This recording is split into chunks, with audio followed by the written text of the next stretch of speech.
It was quiet, too quiet. The kind of silence that only a night like this could bring, when the whole city seemed to hold its breath. Leo stood on the rooftop, looking down at the alley where the flickering streetlight barely illuminated the cobblestone path below. His heartbeat echoed in his ears, matching the steady rhythm of his breathing as he readied himself for what lay ahead. "Are you sure about this?" Olivia's voice crackled through his earpiece. Leo didn't respond immediately. He wasn't sure of anything anymore. But there was no going back now. His eyes drifted to the glowing clock tower in the distance. Midnight was fast approaching. "I'm going in," he finally whispered. Leo pulled down his mask, adjusting the dark fabric over his face. He checked his gear one last time, a lockpick set, grappling hook, and a few other tricks he'd learned over the years. The target wasn't just any vault. It was the vault, an impenetrable fortress rumored to house more than just gold or jewelry. According to the whispers, it held something far more valuable: information. The kind of secrets that could topple governments. He leaped from the roof, landing with feline grace in the alley below. He moved swiftly toward the rear entrance of the building, a large, gray stone structure that blended in with the surrounding architecture. A small smile tugged at his lips. No one ever noticed the back door, except professionals like him. "How's it looking on the inside?" Leo asked as he crouched by the door. "I've got the security feed looped. You've got 10 minutes before I need to reboot the system," Olivia replied. "Be fast." Leo pulled out his lockpick set and got to work. The tumblers clicked into place with surprising ease, and within seconds, the heavy door swung open. He slipped inside, closing it gently behind him. The dimly lit corridor stretched ahead of him, the walls lined with portraits of old men in suits, their eyes watching his every move. "You're in the clear," Olivia's voice came again. "The vault's 2 floors down.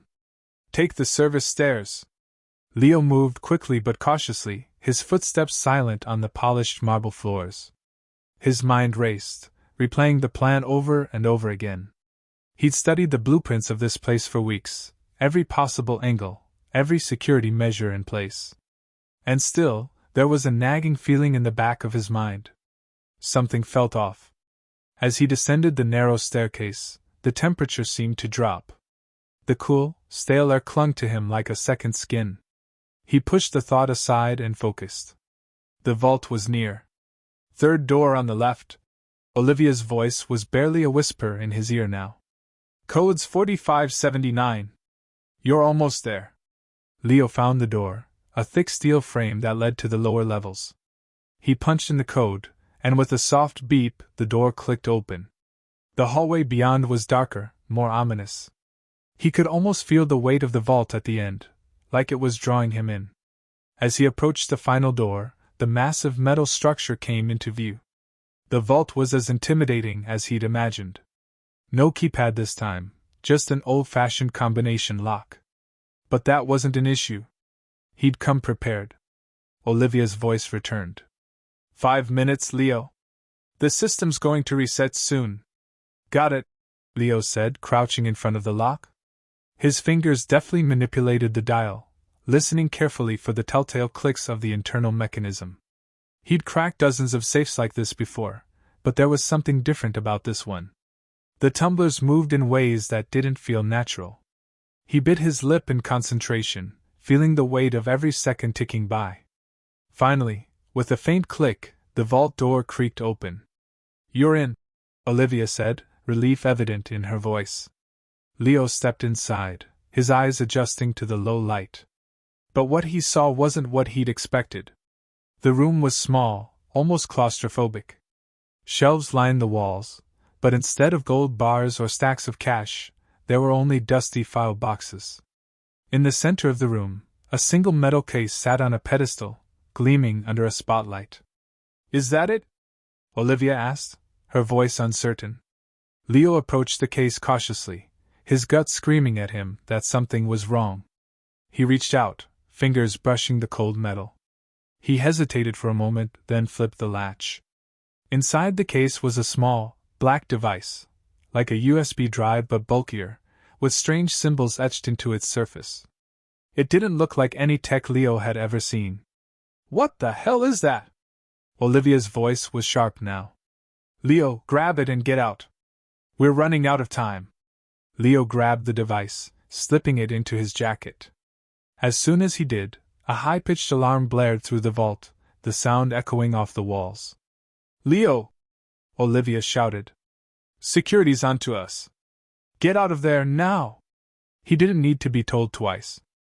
Leo bolted for the door, the adrenaline pumping through his veins. The heavy sound of footsteps echoed from above. They were coming for him. Exit's blocked, Olivia said, her voice tense. They've sealed the back door. You'll have to find another way out.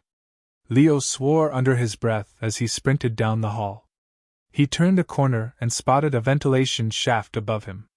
It was small, but he could fit through it. Without wasting another second, he pulled out his grappling hook, launching it toward the grating. The hook caught, and Leo pulled himself up with practiced ease, slipping inside just as the guards rounded the corner. Leo, you've got to move fast, Olivia urged. They're scanning the building. You won't have much time before they find your heat signature. He crawled through the tight shaft, his mind racing. The device in his pocket felt heavier with every inch. What was it? Why was it locked away in a vault like that? He reached the end of the shaft and kicked the grate out, dropping into another dark hallway. The sound of boots on the marble floor echoed from behind him. He needed to find an exit, fast. Go left, Olivia directed. There's a maintenance exit near the south wing. It leads to the service tunnels. Leo sprinted, his legs burning as he pushed through the exhaustion. He could hear the guards closing in. His heart pounded in his chest, louder than the alarms still blaring through the building. He rounded the corner and spotted the door Olivia mentioned. He slammed into it, shoving it open with all his strength, and tumbled into the tunnel beyond. The door clicked shut behind him, and the noise of the alarm faded. You made it, Olivia said, her voice filled with relief. They haven't found you yet, but you need to keep moving. Leo nodded to himself, even though she couldn't see him. He took a deep breath, gathering his thoughts. The tunnel stretched ahead, dark and damp. It would lead him out of the building, but where would he go after that? And more importantly, what had he just stolen? Meet me at the rendezvous point, Olivia said. We'll figure this out. Leo set off down the tunnel, the weight of the device still in his jacket. He couldn't shake the feeling that this was only the beginning. The heist had gone too smoothly until the end. There was something bigger at play, something he hadn't anticipated. As he emerged into the night, the cold air hit his face. The city stretched out before him, quiet and unassuming. But Leo knew better. Somewhere out there, someone was already looking for him, and they wouldn't stop until they got what they wanted. He pulled out the device, staring at the strange symbols. Whatever this was, it was worth more than money. And now, it was in his hands. The game had just begun.